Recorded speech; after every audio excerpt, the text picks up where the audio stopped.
Hey guys, welcome back to another segment of the comic book reviews for the week of September 26th of 2018. So yeah, this is episode 11. I am Sudan. I'm Peachy. And I'm Ooze. Today we will be talking to... Me. Ooze. Yes. Yeah, about Rick and Morty versus Dungeons and Dragons, number 2. Now, I've got a question before we start. Sure. This is a continuation, right? Or is they... Because didn't they die... Yeah. at the end of the last one, and they're like, what the fuck? Yeah. Okay. Reminder? Yeah. Okay. So, quick overview of what happened in the last book. Morty is trying to learn how to play Dungeons and Dragons to impress a girl so he can get laid. Right. Rick... Like you do. Sure. Rick is a longtime D&D player, super nerd, and he tried to teach Morty the normal way of playing Dungeons and Dragons, and Morty was super bored. That was really dumb. So Rick took him to Blips and Chitz, Right. where they used the Roy Life Simulator. If you guys remember that from the TV show. Yeah. Like, hey, they did like Roy 2 and 3 or something. Yeah, something. Yeah, and he hooked up his own deal to the Roy Simulator to make it the most real Dungeons and Dragons experience that he could possibly do. Like he does. Like he do. Right. And then Rick ends up dying in game, and because Morty stabbed him, and then on the outside we see the plug being pulled on the actual game, Oh. and Rick and Morty supposedly dying, Ooh. Oh. getting their brains fried and whatnot. So this episode we open with Summer and Beth at home cleaning up after Rick and Morty's mess. Of course, always, because... Like they do. Yeah, Rick never takes care of his own mess. And then, basically Beth being like, it was probably Morty or your father that made this mess, not Rick. That'd be silly. He's perfect, because Beth has this illusion that her father is like the most perfect person that could person. But then they cut back to Blips and Chitz, where the management is like, what's going on? Why are there dead people? Why is everyone just staring? And apparently, according to some training videos, no one dies at Blips and Chitz. It's not allowed. Oh. So, the guy that pulled the plug on Rick and Morty gets in trouble, and then they bring in Gary, who I should probably show you guys who Gary is. He's a very Cthulhu-looking character. Oh, okay. He's not Sleepy Gary. No. To be confused with. Not to be confused with Sleepy Gary or Scary Terry. Bitch. Let's see here. Where is Gary? He is arisen. He yawns. Oh, that's him. He has a mop. He looks like he's part of the janitorial crew. And he says, I come when I am summoned, and thus my blood debt is fulfilled. And then the management asks him to hand out vouchers for the participants of the exercise, which they were Just a part of. Yeah, that's what was going on. And then Gary takes Rick and Morty back to their Earth, where he brings them back to life. Just somehow. Yeah. Magically. Magic. He's just... And then he continues to say his blood debt is... he does these things, so his blood debt is fulfilled. like, alright, Gary. New favorite character. This deal keeps getting worse all the time. Right? And then, of course, terrifying Beth and Summer, who are still cleaning, and Beth is continuously drinking wine throughout this entire book as well, because alcoholism. And then we move on to Rick being like, yeah, we were having the best time. We have to go back. We have to go play more D&D. And Morty's like, yeah, no, I'm done. I'm good. I'm good with this. And then Summer ends up being like, what, you don't know how to play Dungeons and Dragons? Everyone knows how to play Dungeons and Dragons. I play Dungeons and Dragons. We have game night every Tuesday. Blah, blah, blah. All this stuff. And I'm like, oh, wow, Summer actually has something interesting about her. Oh. But it turns out to be a lie. So, you know, it just negates all of that. And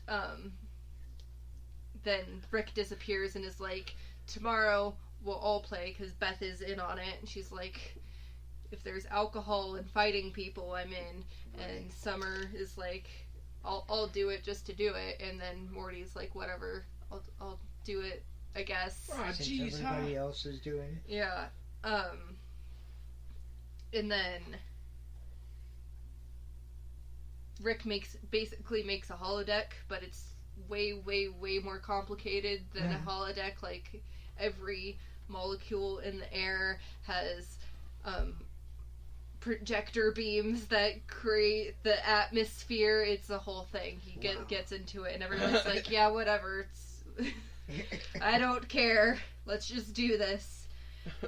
And Rick over the top, always. Always. Like just do it normally. Right. Normal stuff. He's mad, I tell you, mad.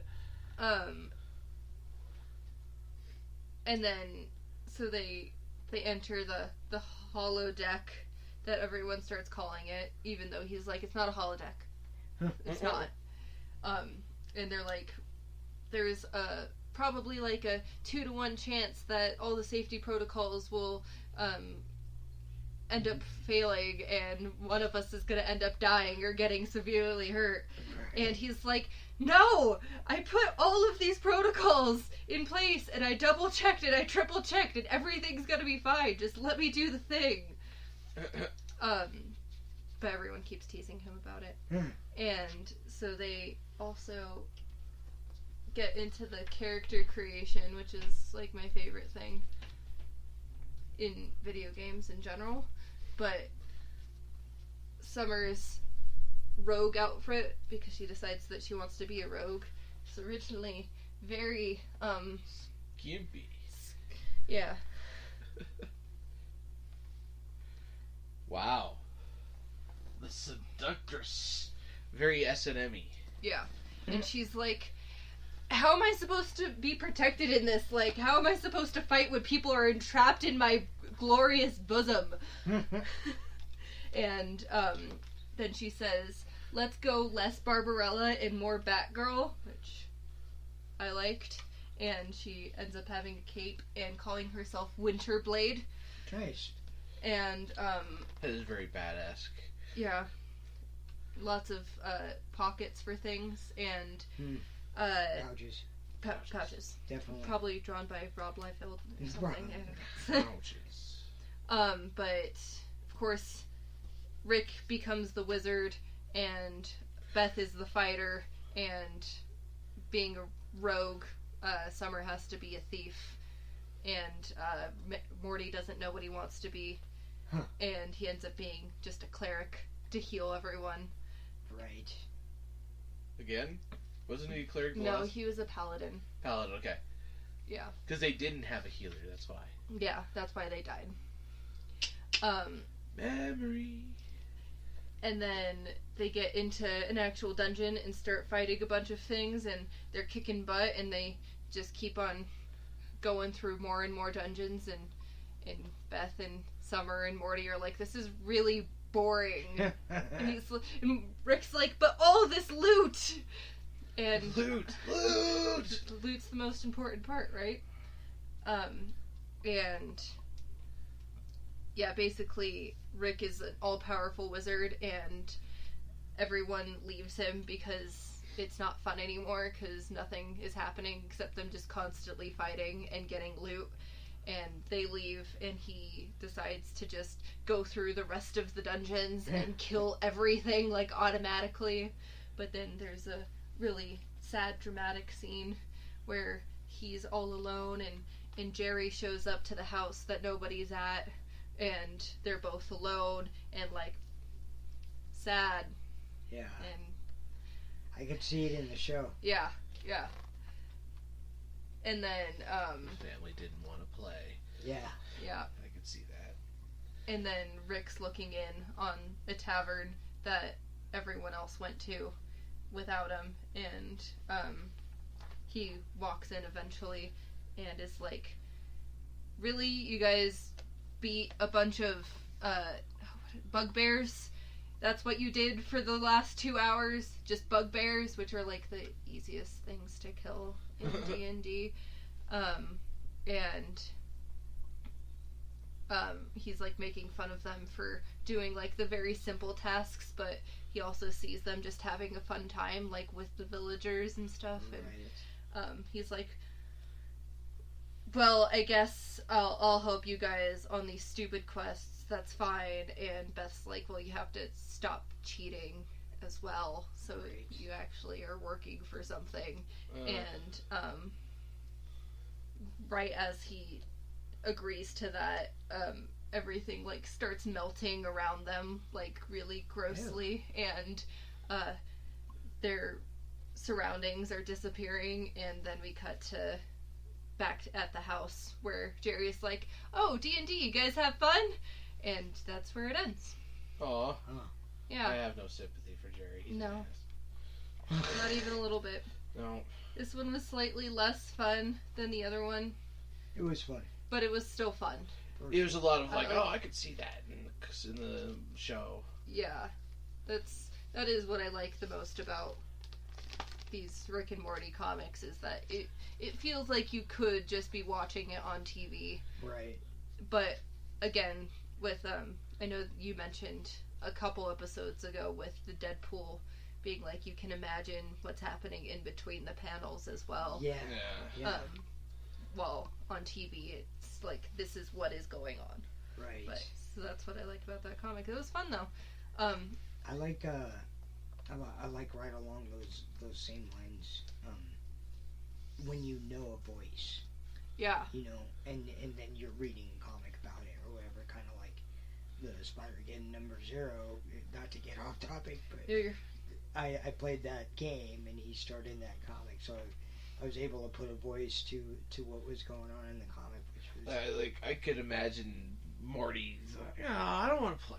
No, right. Like his voice is whiny, like complainy voice, and and this was written by Patrick Rothfuss and Jim Zub, and the art was by Troy Little again. I think that's the same as last time. Nice. But yeah. Nice. Well, yeah, that's series, and there's another one next week. Not next week. I Or the think week it's after. a bi-weekly series, so every 2 weeks. Nice.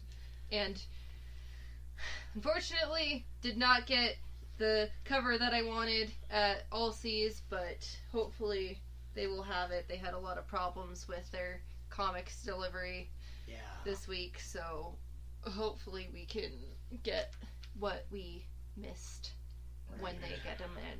They're usually pretty good about that. If not, we have other sources.